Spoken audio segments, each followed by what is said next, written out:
What is going on, everybody? Today we are going to be comparing the New Balance More V5 to the Brooks Glycerin Max. This is the battle of the big boys. Let's get right into it. So, as always, we are going to compare the outsoles of the two of these first. As you can see, this is the New Balance More V5's outsole. Looks pretty standard. And the Brooks Glycerin Max's outsole with those squiggly lines. I will say that the Brooks Glycerin Max's outsole has a little bit of a softer rubber. I'm not exactly sure how that's going to affect the durability of the Brooks Glycerin Max, as I only have around 30 miles in the shoe, but so far the durability looks to be holding up pretty well. Now for the New Balance More V5, I can see a little bit more wear, but that's to be expected as I do have 60 miles on the New Balance More V5.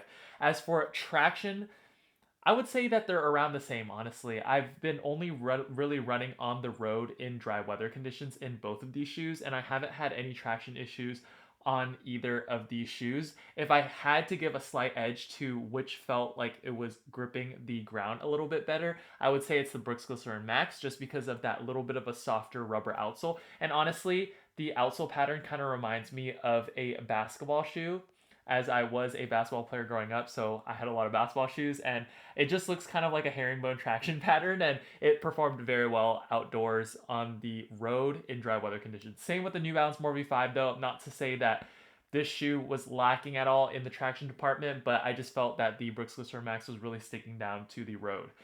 The New Balance More V5 is going to be totally fine if you're just running in dry weather conditions on the road, as long as you're not making super quick cuts or you're not turning really quickly. I think that you're going to be more than fine. So overall, again, traction point of view, the Brooks Glycerin Max is a touch better. And then as for durability, I can't really compare the two's durability just because I have 60 miles in this shoe and 30 miles in this shoe. I would hope that this one lasts longer because it's $200.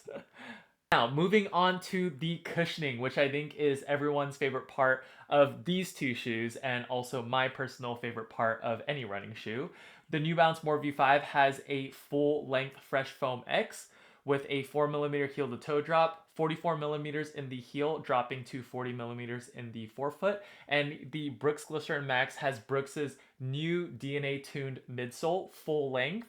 It goes from 45mm in the heel to 39mm in the forefoot. So as we can tell, the reason why I'm comparing these two shoes, both of them are some of my favorite running shoes to run in, just currently and maybe for the year.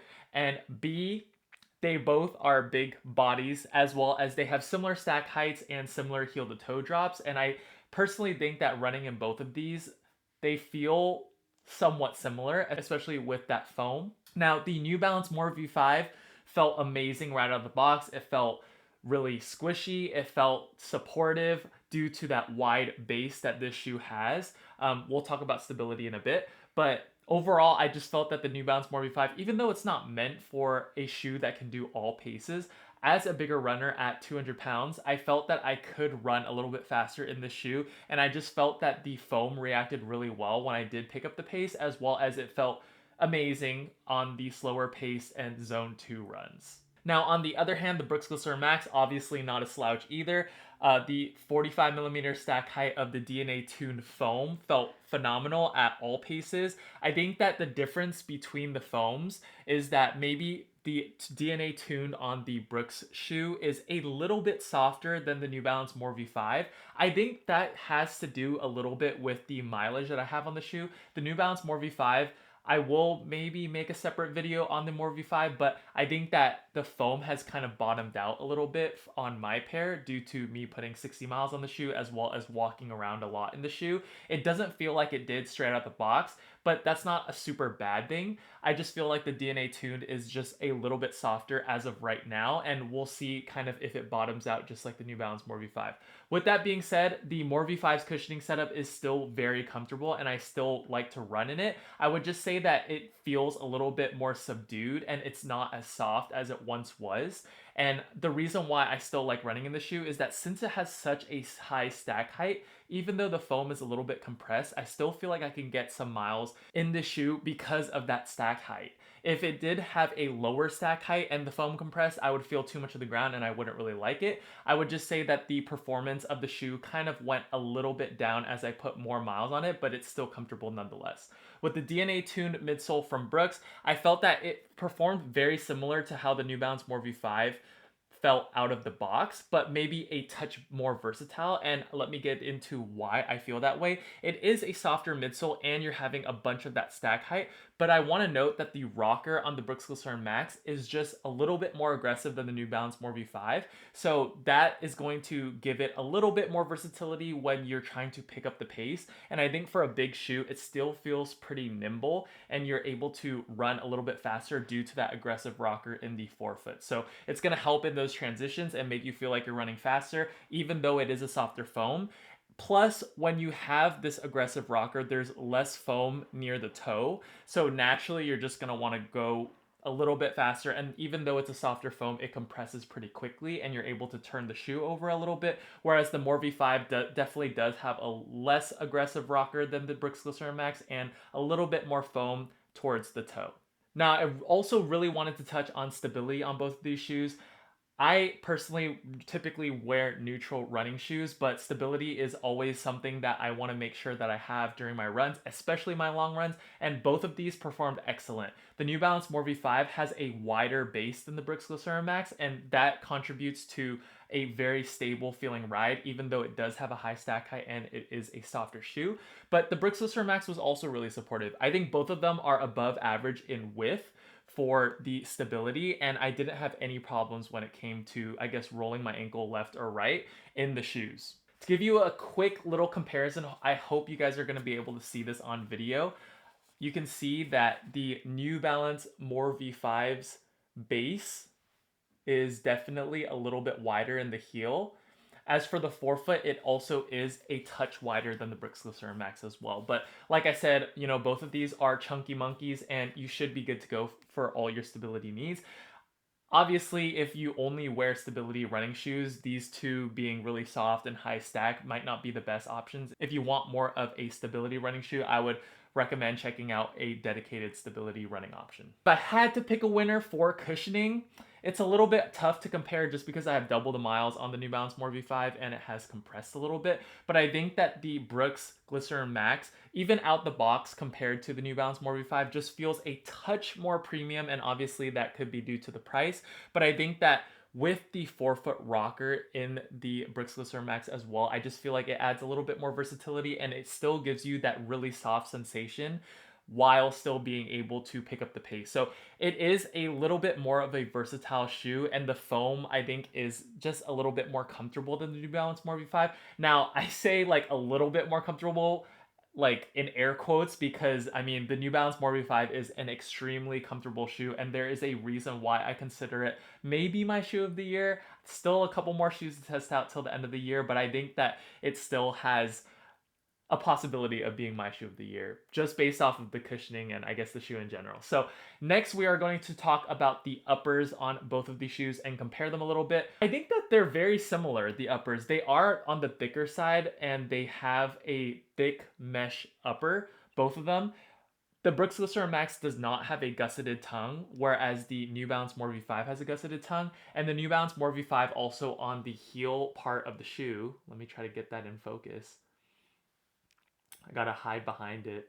But it does have those circles that are kind of cut out, and they have a little bit more grip onto your socks and your heel. So that actually provides a little nicer lockdown on the heel when you tie your shoes up, paired with the gusseted tongue and a little bit more of a snug feeling upper. Even though these are true to size and they accommodate my wider foot, it just feels like a hug when you wear this shoe. And if you've watched my past comparison videos and my full review on the New Balance More V5, you know that this shoe, I think New Balance took the mold of my foot and basically made the shoe around it because it fits my foot perfectly. So if you're looking at the New Balance More V5, just know it's going to be a little bit more snug. So if you do like the snug feeling of your running shoes, you're gonna love these. And it still runs true to size lengthwise as well as widthwise. I do have a little bit of a wider foot and it accommodated my wide feet perfectly. So the fit was damn near perfect. I wish every running shoe fit like this.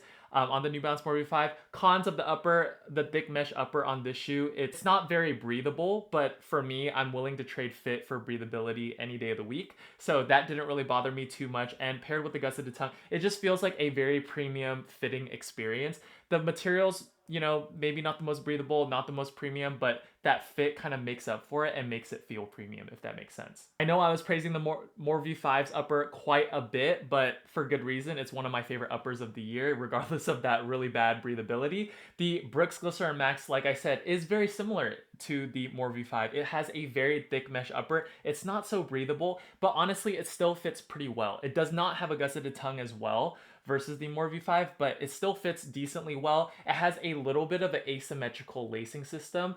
Honestly, I didn't really feel the difference of why they needed an asymmetrical lacing system. And then the heel lockdown was also very, very good.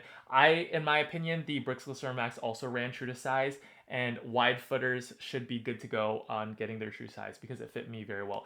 I think that these two shoes fit very similarly. It's just the New Balance More V5 is going to have a little bit more of a snug feeling, especially in the forefoot, which I personally really like, versus the Brooks Glycerin Max is going to give you the slightest touch of room in the forefoot. And I think that's really good as well, especially for longer runs. If you're taking these out for 15, 18, 20 miles, I don't know about you guys, but my feet definitely expand. So it's nice to have a little bit of wiggle room when you're going the extra mile in your long runs. So even though both of these uppers, the materials are pretty much the same and they both have great heel lockdown, I'm gonna have to give the edge to the More V5 just because I prefer the way that it fits my foot.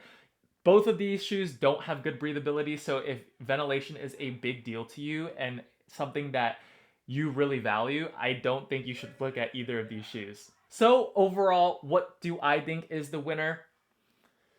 I mean, with the price point difference of $200 for the Brooks Glycerin Max versus $155 for the New Balance More V5, I'm gonna have to give the edge to the More V5. Now, that doesn't mean that I don't like the Brooks Glycerin Max. It's just for the value. I think that for $45 less, you can get a very similar experience to the Brooks Glycerin Max with the More V5. It's just gonna not be as aggressive when it comes to that forefoot rocker. It's not going to be able to pick up the pace maybe as easily as the Brooks Glycerin Max, but I feel like you're getting 80 to 90% of the performance for a $45 discount. Plus, I'm just a sucker for the fit of the More V5. I think it just fits really, really well, and it's a little bit snug, which I personally like. But when it comes to ventilation, again, that's probably the weakest part of both of these shoes.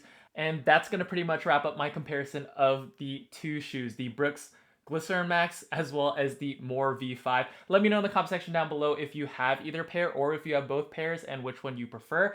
Honestly, I mean, both of these shoes are fantastic. If budget is not a concern, go with the Brooks Glycerin Max, but if budget is a concern, I would say the New Balance More V5 is going to take care of you plenty fine. Thank you guys so much for watching, and stay tuned for future shoe reviews as well as future comparisons. I really appreciate the support, and I will see you guys in the next one.